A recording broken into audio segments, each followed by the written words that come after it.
we're going to do today is we're going to thread this piece of steel, and before we thread it we have to reduce the diameter down to the effective diameter, and then we're going to roll the thread back up. So this machine's called a swager. It's got a bunch of little jaws that go around like these guys here. They clatter around and reduce the diameter of this, so then we'll put it in the threading machine, we'll roll the thread back up. And the reason we do this is because it makes the thread microscopically very smooth, not susceptible to galling. And if we're cutting a thread, a piece of steel like this is the same, very similar to a piece of wood. It's got grain that goes along. So if we cut pieces out of it, we've got unsupported grain. Whereas if we roll the thread, the grain goes round the rollers, we keep the thread intact, we keep the integrity intact, and it makes it a lot stronger. So we're going to fire this thing up until we see a bit of oil coming out, which we've got there.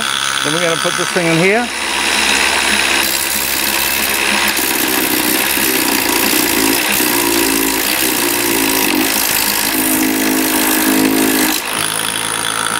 A little bit more. We're going to move it backwards and forward so we get a fine finish on it.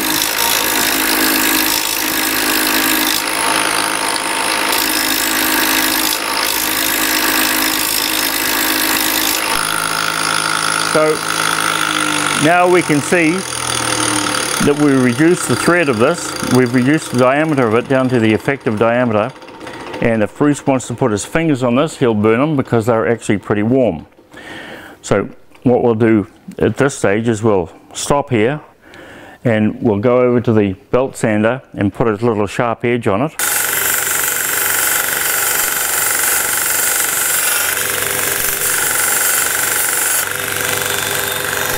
And that sharp edge on the top should be enough to lead it into the threading machine so that we can roll the thread on it.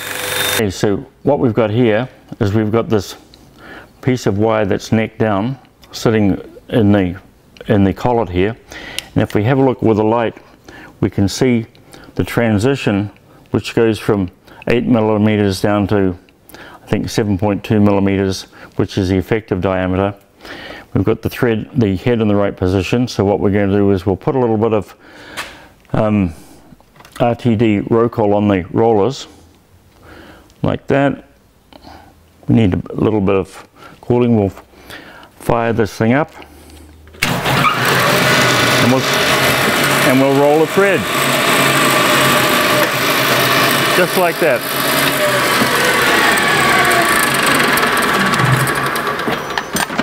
So we'll check it. This is an 8 millimeter thread and this is an 8 millimeter. No, it's once we reset to 0.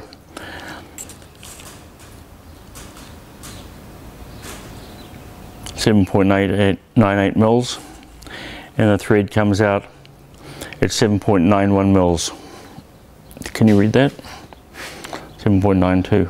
So it's within tolerance for this thread. It's an 8 by 1.25 mil thread, and just to check it we'll see if the fitting fits on it.